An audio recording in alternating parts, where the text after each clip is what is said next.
Good afternoon, everyone.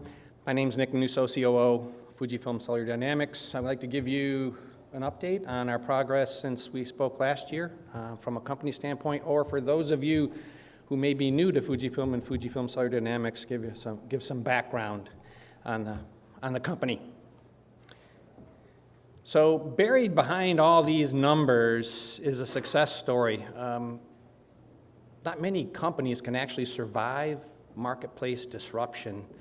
20 years ago, the technology in your cell phones began the process of replacing the film industry. It was a duopoly at the time in the film industry.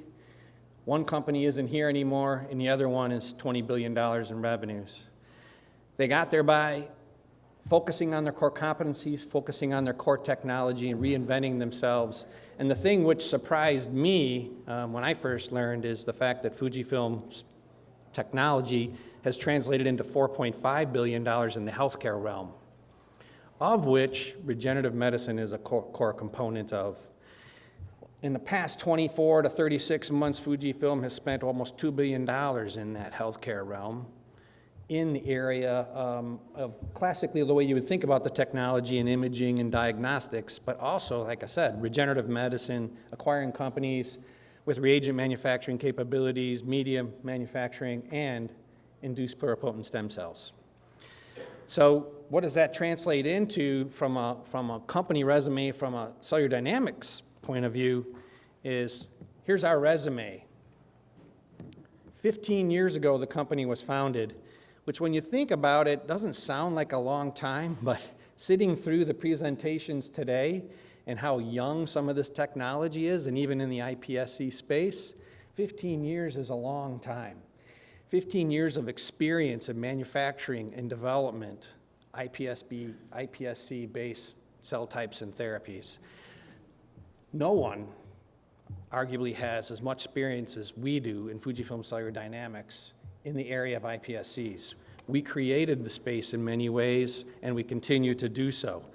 Founded by Dr. James Thompson, as well as some of his other pioneers like Tim Camp 15 years ago, translate that into today a global leader in the production of induced pluripotent stem cells across a spectrum of value points, which I'll explain to you today. Being a global leader also translates into being first in many things. We were the first to produce cardiomyocytes and cardiac progenitor cells at industrial scale. That'll benefit us a little bit later in the presentation. And we were the first, with our partner off to the right, you see a quote from our partner, Ross McDonald, CEO of Cynata. We were first in partnership with him.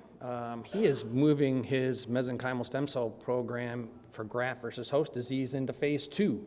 We provided him the line, and we are continue to enjoy the partnership with Ross and his team today. So we're the global leader. We got a long resume. We're first, and we also, to go in line with that, have some of the largest portfolio of lines in the industry, and we have the largest patent portfolios to go along with that. From a business model standpoint, we still have the two businesses today. The backbone is the top side, what we call the life science business at FUJIFILM Cellular Dynamics, or the drug discovery model. And the bottom is what more recent is our cell therapy applications. The middle is what I would call the 101 course in iPSCs, which I've seen in various slides today.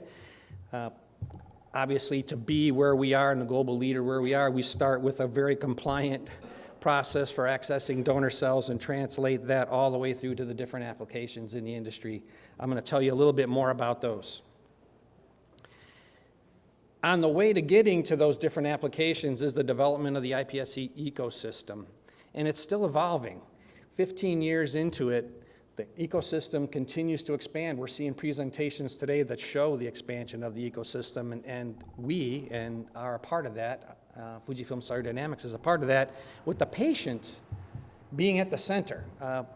It's great to get seduced by that big Series A and big Series B, but we have to remember one of the reasons we're here, and I've seen some great presentations today that talk about the value of the patient, so we We start at the center of the ecosystem with the patient, but we're seeing the maturing of the iPSC ecosystem from an application standpoint, as you'll see on here, from a partnership standpoint.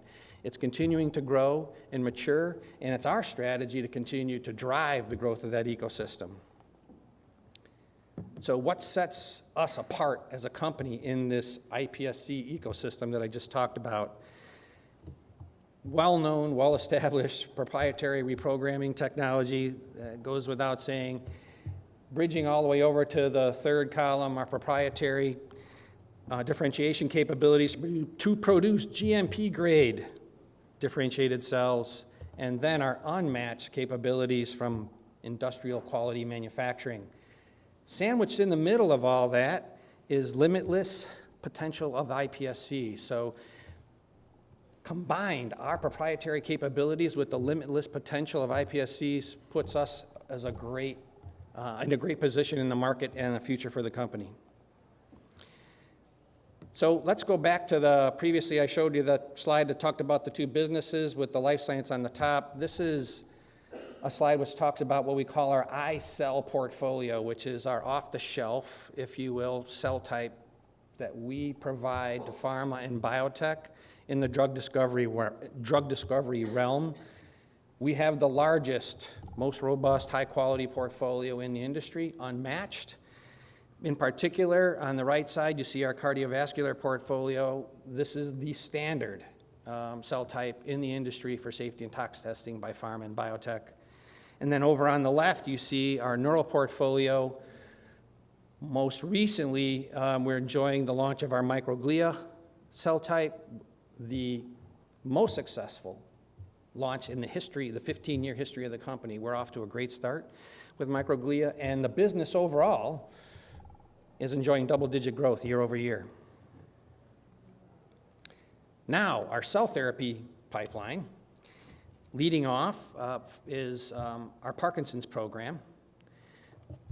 Getting closer and closer to moving to the clinic. We had meetings with the FDA last year from an IND preparation standpoint. Everything continues to go well from a progress. We're planning to file our IND next year, second half of next year. On the cardiac progenitor side for congestive heart failure, we've recently had some great animal data come through from a rat perspective, showing solid engraftment using our cardiac progenitor cells, getting closer and closer to IND there, targeting 2021. From an immune oncology world, I'm going to tell you about our partnership with Century, which was revealed in July of this year.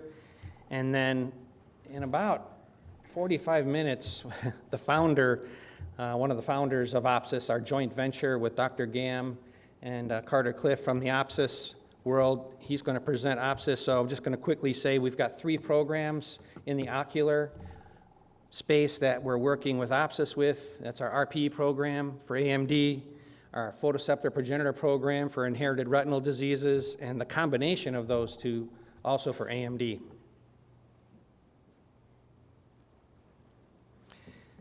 Getting more deeply into unmet need,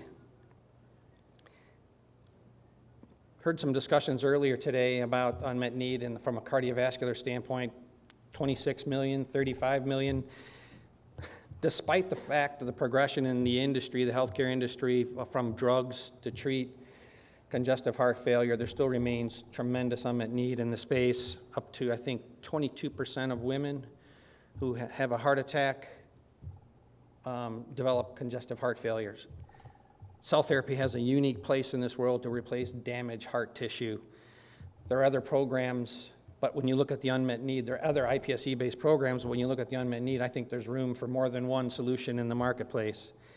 As I mentioned before, we're moving our progenitor program through preclinical trials. We've just recently completed mouse and rat studies. Engraftment looks good, in particular with the progenitor cells.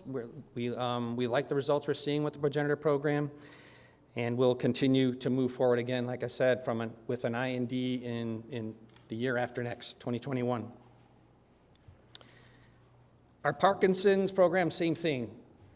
Today, treatments for Parkinson's consist of very old treatments that actually treat symptoms. They don't treat the underlying cause of the disease. So despite the progress, there's still tremendous need in the marketplace.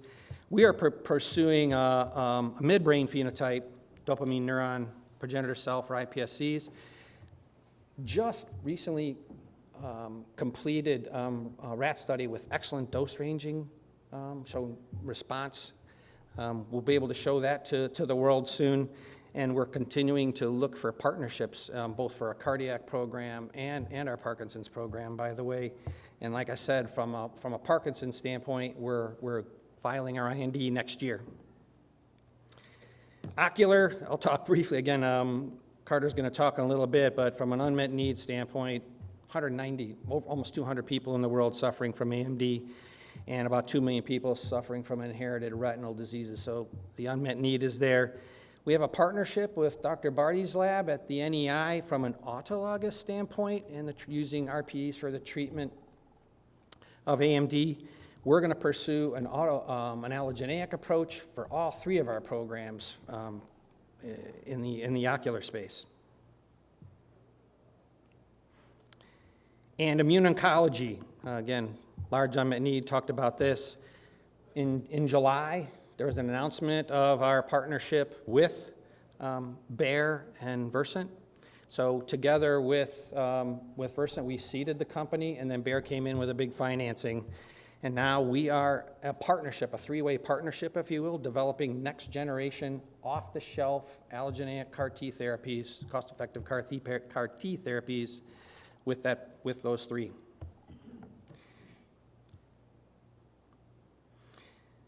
From a case study standpoint, we on September 20th, we opened our new GMP facility, which is exciting. We had the governor of Wisconsin there, and we also had the mayor of Madison there, and we also had the CEO, our new partner of Century Therapeutics, Lalo Flores, was there. It was exciting to have him there to help us kick off the grand opening of our new facility.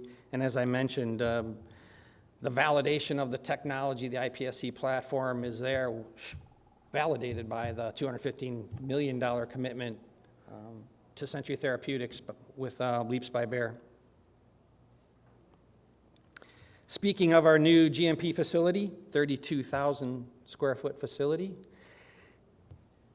the single pass-through air component of this state-of-the-art facility allows us to have we have 3 GMP suites. It allows us to have a different product in every GMP suite, which when you look at our own internal programs, we're going to have the facility pretty busy. 78 personnel, of the 150 people we have in the company, we can put 78 in this building, and we can do everything from accounting and legal all the way to the manufacturing technician in the GMP suite. So it's if you will, a fully integrated facility, state-of-the-art facility, which will be up and running early next year. In closing, our business at FCDI is about partnerships. And whether you look at the ecosystem, the iPSC ecosystem, you look at our pursuit of partnerships from a therapeutic standpoint, we're an excellent manufacturer. We're excellent leveraging our SABs from a preclinical standpoint. But we need partners to take those programs after we get done with those INDs in phase 1 forward.